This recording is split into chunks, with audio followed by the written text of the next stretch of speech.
नमस्कार छात्रों, इस बार फिर मैं आपके समक्ष हाजिर हुआ हूँ व्याकरण का दूसरा भाग लेकर के, जिसे भी क्लास 7 और 8 के विद्यार्थियों के अंतर्गत पाठ दो जो है वह है वर्ण विचार। भाषा, लिपि और व्याकरण के अंतर्गत मैंने आपको समझाया था कि व्याकरण के 3 बिंदु थे। पहला बिंदु था वर्ण विचार, दूसरा था शब्द विचार और तीसरा है वाक्य विचार। तो तीनों बिंदुओं में अब हम पहला बिंदु वर्ण विचार के अंतर्गत वर्ण में क्या क्या विचार विशेषताएं होती हैं, उसके कौन कौन से प्रकार होते हैं, कैसे उन्हें जाना और समझा जाना चाहिए, उसको हम विस्तार से पढ़ते हैं। तो विद्यार्थियों यहाँ देखिए, वर्ण भाषिक ध्वनियों के लिखित रूप को वर्ण करते हैं। अब सब आप कहेंगे सर ये भाषिक शब्द क्या हुआ? हमने भाषा पढ़ा, भाषा में आपने देखा भाषा भाष शब्द से बना, भाष धातु जो है उससे बना हुआ। भाष का अर्थ होता बोलना। अब बोलने के लिए हमने वहां देखा था कि जो आप बोलते हैं उसे आप लिखते हैं, अर्थात उसे आप लिपि कहा था। वहां पर देवनागरी लिपि, ये जो कुछ लिखी गई है ये देवनागरी लिपि में लिखी गई है। अब उस बोलने, जैसे आपने कहा क, तो क आपने बोला, फिर उसको लिखने का जो तरीका है वह इस प्रकार है जो देवनागरी लिपि में लिखी गई है। तो भाषिक शब्द बोले हुए शब्दों को या वर्णों के लिखने का जो सढंग है वो लिपि कहलाई। उसी प्रकार इसकी परिभाषा हुई, भाषिक ध्वनियों के लिखित रूप वर्ण कहलाते हैं। जो भाषा आप बोल रहे हैं उसको लिखने का जो तरीका है वही क्या कहलाता है विद्यार्थियों? वर्ण कहलाता है। वर्ण जैसे क, ख, ज आदि, ये सभी जो है क्या है? वर्ण है। इनकी एक श्रृंखला है आपकी पाठ्य पुस्तकों में। क्लास 1 से लेकर के 5वीं तक आप उस श्रृंखला को बहुत खूबी से उसको आप पढ़ते हैं। तो वर्णों के एक समूह है, उसको हम उन समूह को हम वर्णमाला कहते हैं। वर्णमाला में स्वर अ, आ, ई से लेकर क से लेकर ज्ञ तक जो लिखने की एक क्रमबद्ध पद्धति है, तरीका है, उस समूह को हम यहाँ कहते हैं वर्णमाला। वर्णमाला को पढ़ने के लिए वर्णों के भेदों पर इंगित किया गया है। वर्ण के भेद जो है वो है, उनको 2 भागों में विभाजित किया जाता है। विद्यार्थियों यहाँ ध्यान दें, एक है वो स्वर और दूसरा है व्यंजन।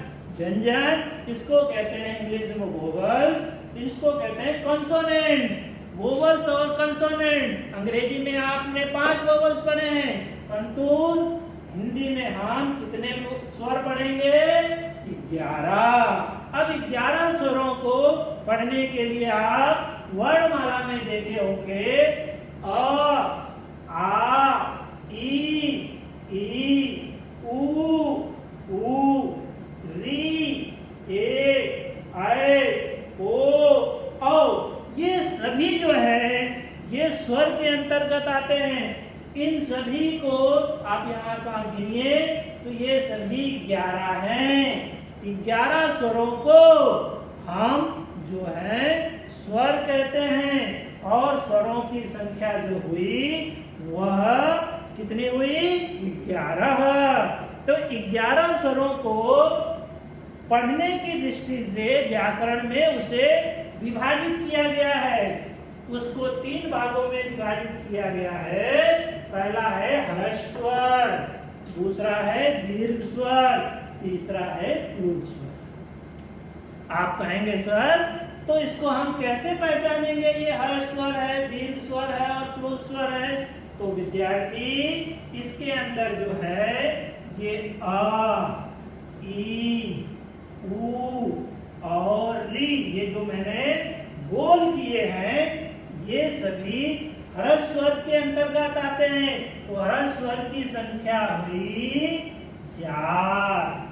अतः ह्रस्व स्वर वह है जिसको बोलते समय कम ध्वनि, कम वायु का प्रयोग करें, उसे हम कहते हैं ह्रस्व स्वर। ह्रस्व स्वर को हम मूल स्वर भी कहते हैं। तो ये अ, छोटी ई, छोटा उ और री, ये सभी जो है ह्रस्व स्वर के अंतर्गत आएंगे। अब बचा कौन सा हमारा? दीर्घ स्वर। कौन सा बचा? दीर्घ स्वर। तो दीर्घ स्वरों की संख्या जो होती है वह होती है 7। कितनी होती है विद्यार्थियों? 7। अब 7 जो है, अब आप देखिए जो मैं यहाँ टिक कर रहा हूँ, 1 2 3 4 5 6 और 7। ये जो 7 मैंने टिक किए, बड़ा आम वाला, ई वाला, ऊ, यहाँ पर ऐ, ओ और औ औरत वाला जो है, ये सभी जो है इन्हें हम कहते हैं कौन सा स्वर? दीर्घ स्वर के अंतर्गत आते हैं ये सभी। अब प्लुत स्वर जो है ये हमारे हिंदी भाषा में इसका प्रयोग हम बहुत कम मात्रा में किया जाता है, परंतु संस्कृत में इसका प्रयोग अत्यधिक रूप से किया जाता है। इसके अंदर ज्यादा से ज्यादा जो शब्द हिंदी में प्रयुक्त हुआ है वह है ओम। ओम का जब आप उच्चारण करते हैं तो ओम शब्द जो है वो प्लुत ध्वनि का उदाहरण है। अब हमने यहाँ सीखा वर्ण के भेद में स्वर। स्वरों की संख्या कितनी हो गई विद्यार्थियों? 11। 11 में हमने सीखा कि उसको 3 भागों में विभाजित किया गया। पहला है ह्रस्व स्वर, दूसरा है दीर्घ स्वर और तीसरा जो है वह है प्लुत स्वर। तो इसके अंदर आपने इस चीज को आप समझ लिए होंगे कि ये जो गोल किए हुए वर्ण हैं ये सभी ह्रस्व स्वर के अंतर्गत आते हैं और दीर्घ स्वरों की संख्या जो 7 है, अगर आप योग करें, जोड़ें, तो यहाँ पर आप देखेंगे 4 और 7 को जो आप जोड़ेंगे, 4 धन 7, 4 प्लस 7 इक्वल टू कितना होगा? 11। तो वर्ण में स्वरों की संख्या जो हुई वह कितनी हुई विद्यार्थियों? 11। तो स्वर जो हुए हमारे 11 हुए। तो स्वर आपने बहुत विस्तृत रूप से जान लिया।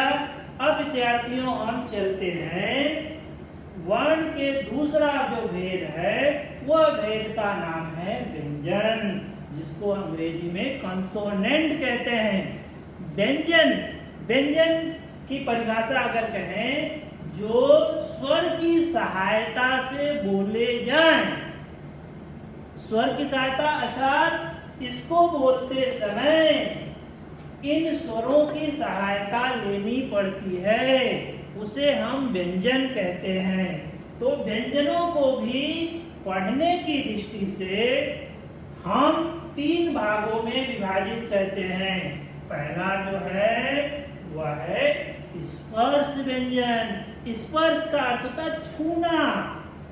अब छूना तो आप टच करना, अब छूना का अर्थ है स्पर्श व्यंजनों में कि मुंह में जब जिह्वा बोलते समय कि मुंह के अंदर किसी अंगों को छूती है तो उसे हम कहते हैं स्पर्श व्यंजन। स्पर्श व्यंजन में कुल व्यंजनों की संख्या होती है 25, अर्थात क से लेकर के म तक ये सभी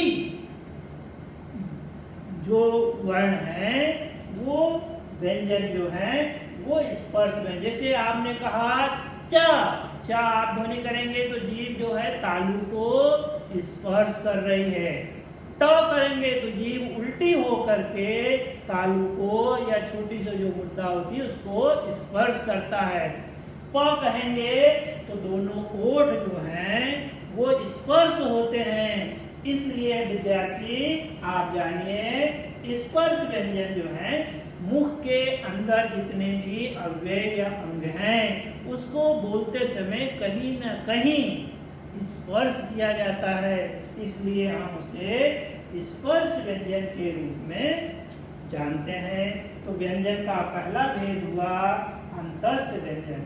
दूसरा भेद पहला व्यंजन है स्पर्श व्यंजन, दूसरा जो है अंतस। अंतस माने जिसको बोलते समय हवा अंदर से आए, अंदर से आए, य र ल व ये सभी अंतस्थ व्यंजन हैं। अब यहाँ व्यंजनों का तीसरा जो भेद है वह है ऊष्म व्यंजन।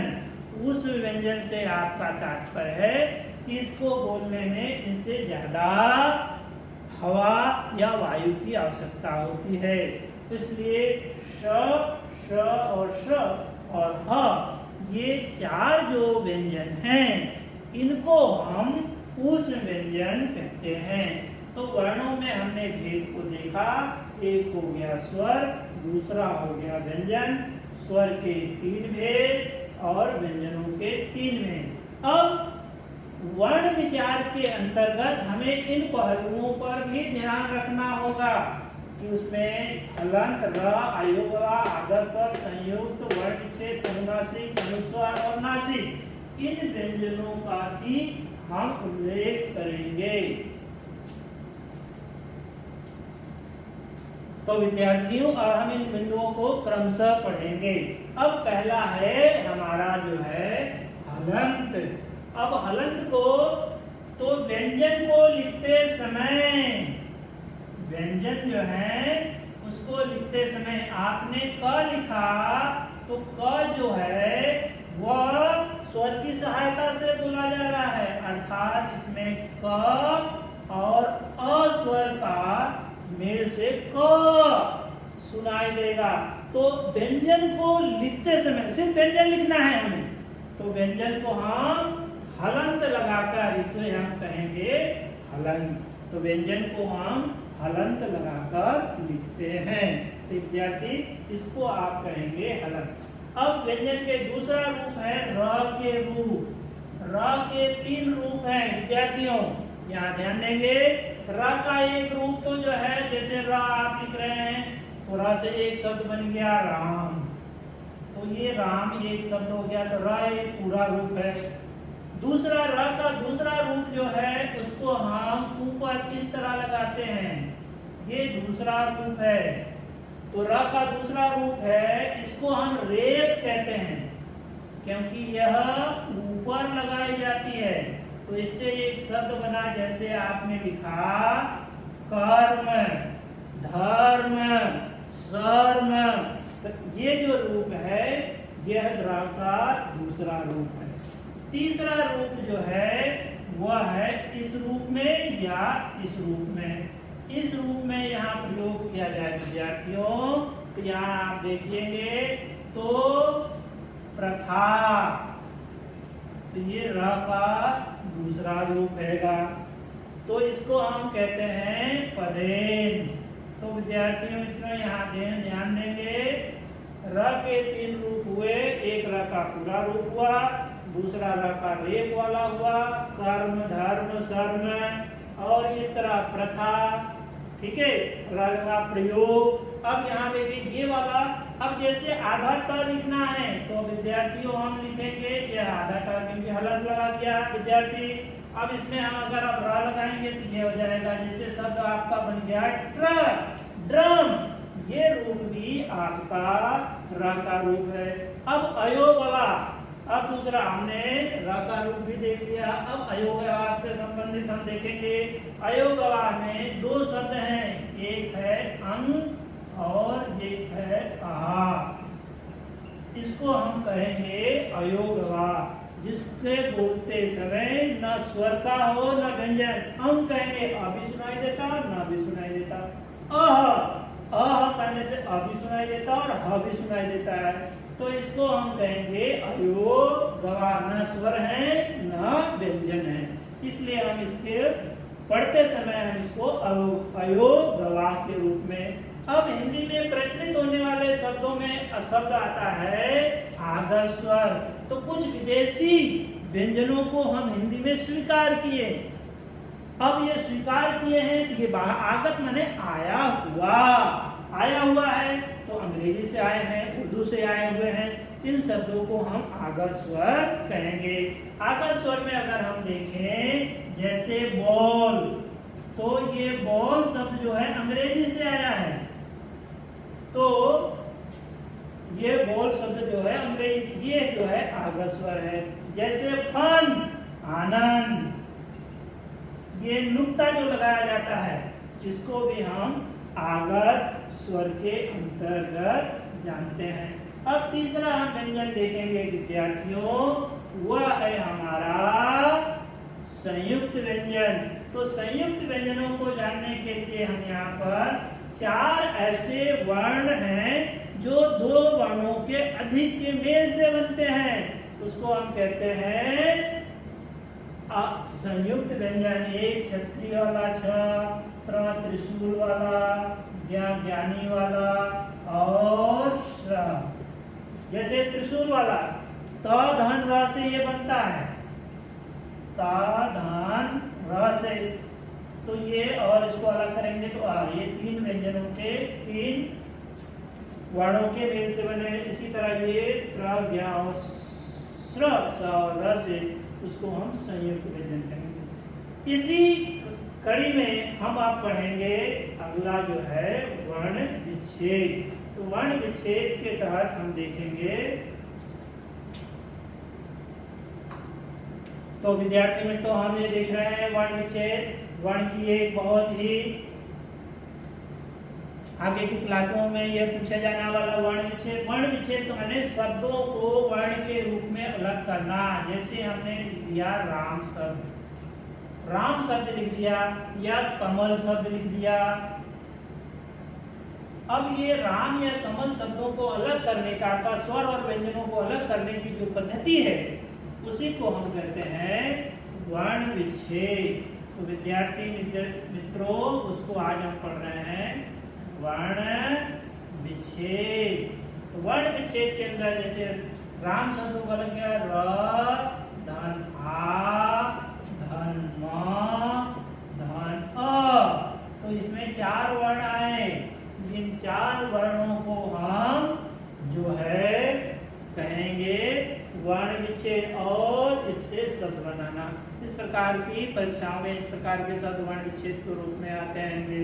उसी तरह कमल को आप अलग करेंगे तो क, धन अ, धन म, धन अ, धन ल, धन अ, तो इसको आप कहेंगे, इस पद्धति को हम क्या कहेंगे विद्यार्थियों?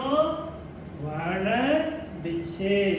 अब हो गया अनुनासिक। अनुनासिक का अर्थ होता है, विद्यार्थी यहाँ देखेंगे अनुनासिक, इसका प्रयोग जो किया जाता है वो बिंदु के रूप में।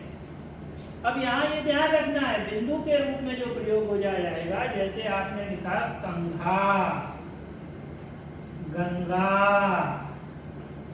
इसको आप कहेंगे अनुनासिक। अब यहाँ अनुनासिक हमने अनुनासिक के अंतर्गत वहां हम ध्यान देंगे, अनुनासिक में चंद्र बिंदु का प्रयोग होगा। विद्यार्थियों यहाँ हमने थोड़ा सा आगे पीछे हुए हैं, यहाँ बिंदुओं को हम देखेंगे अनुनासिक में। जैसे है आँख, फिर अनुस्वार है,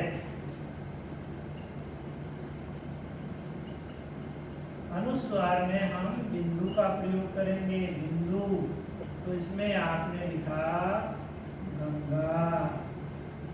और नासिक व्यंजन जो नाक से बोले जाते हैं, उसमें जो पंचम वर्ण है अंगा, इया, अणा, ना और मा, ये नासिक व्यंजनों के रूप में प्रयोग किए जाते हैं। जैसे गंगा जो शब्द है इस रूप में लिखा जाता है, अगर हम उसको अनुस्वार में देखें तो ये होगा गंगा।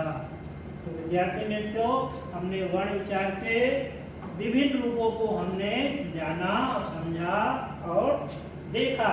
तो वर्ण विचार में हमने वर्ण देखा, वर्ण के भेद देखे, उसमें स्वर और व्यंजन देखे, स्वर और व्यंजनों के भेद को देखा।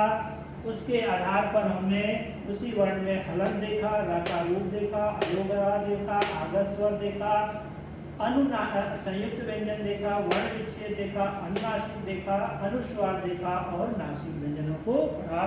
तो विद्यार्थी मित्र, आप सभी वर्ण विचार को समझ चुके होंगे। इसी के साथ अब मैं अपनी वाणी को विराम देता हूँ। धन्यवाद।